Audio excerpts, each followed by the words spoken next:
The Israeli Defense Force has launched strikes inside Lebanon, and Hezbollah has fired hundreds of rockets towards Israel in what appears to be an escalation of the conflict. Noga Tarnopolsky is an Israeli journalist in Jerusalem, is with us now. Morning.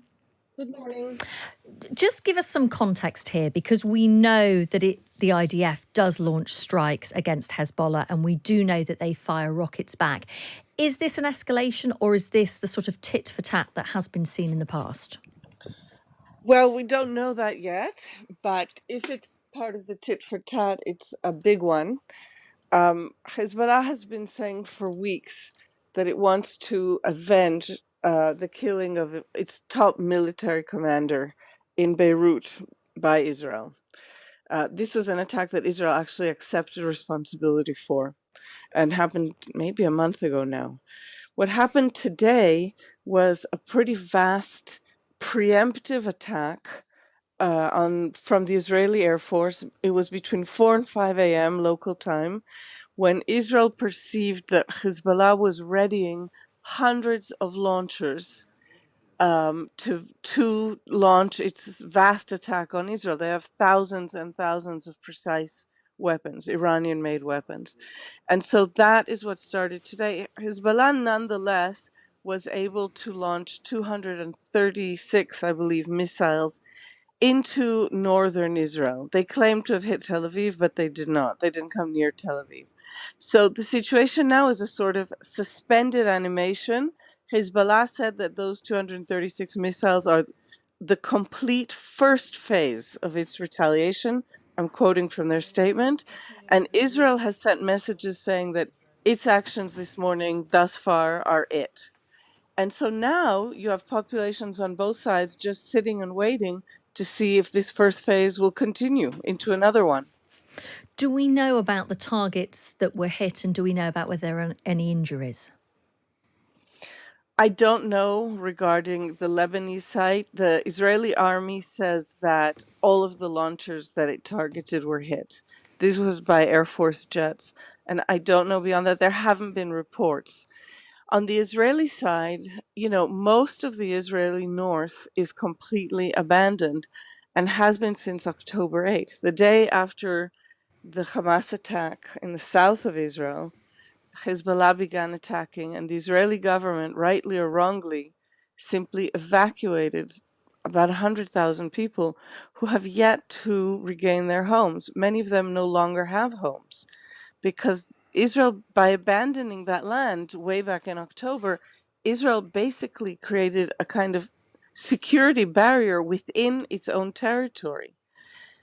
So in Israel, I haven't heard of any casualties in terms of human life, but yes, in every other sort, homes that are still standing blown to smithereens. I mean, you get hit by a missile and that's it. It's a very agricultural area. Galilee has always been the Israeli breadbasket. So entire fields up in fire. And that's the part that isn't new, because there have been pretty severe rocket launches, like even up to 100 2 nights ago. And this has simply incinerated the entire north. Gosh. And we've talked a lot in recent weeks about fears of an escalation in this conflict, of a potential all-out regional war. I mean, we've managed to avoid that to this point. How much are those concerns still real ones? Hugely. Those concerns are minute by minute and day by day.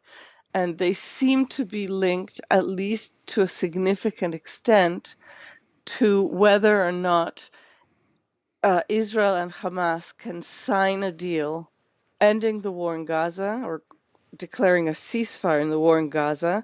Hamas and Hezbollah, that kind of bracket Israel, one on its south and one on its north, are very well armed, especially Hezbollah, well armed Iranian proxy armies. And so those two fronts are closely linked.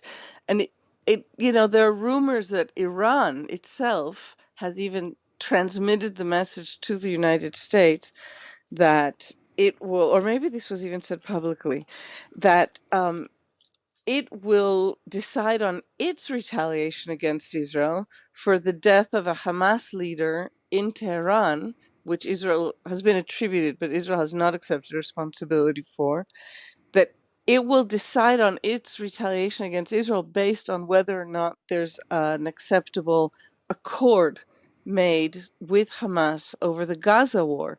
And so that also is in suspended animation right now. There are negotiating teams on each side in Israel, in Cairo, sorry. The Israeli team, what we're hearing here, the rumors in Jerusalem, is that the Israeli team is being basically went with its hands tied and is being hampered in its ability to make a deal by very tight restrictions imposed by Prime Minister Netanyahu. And something similar on the Hamas side. A Hamas team did show up in Cairo for the negotiations, and apparently doesn't really have the power to negotiate. So that too is in suspension right now today, waiting to see what happens in Cairo and what effect that will have on the regional scenario. Noga, thank you so much for that. That is Noga Tarnopolsky, who is an Israeli journalist speaking to us live from Jerusalem.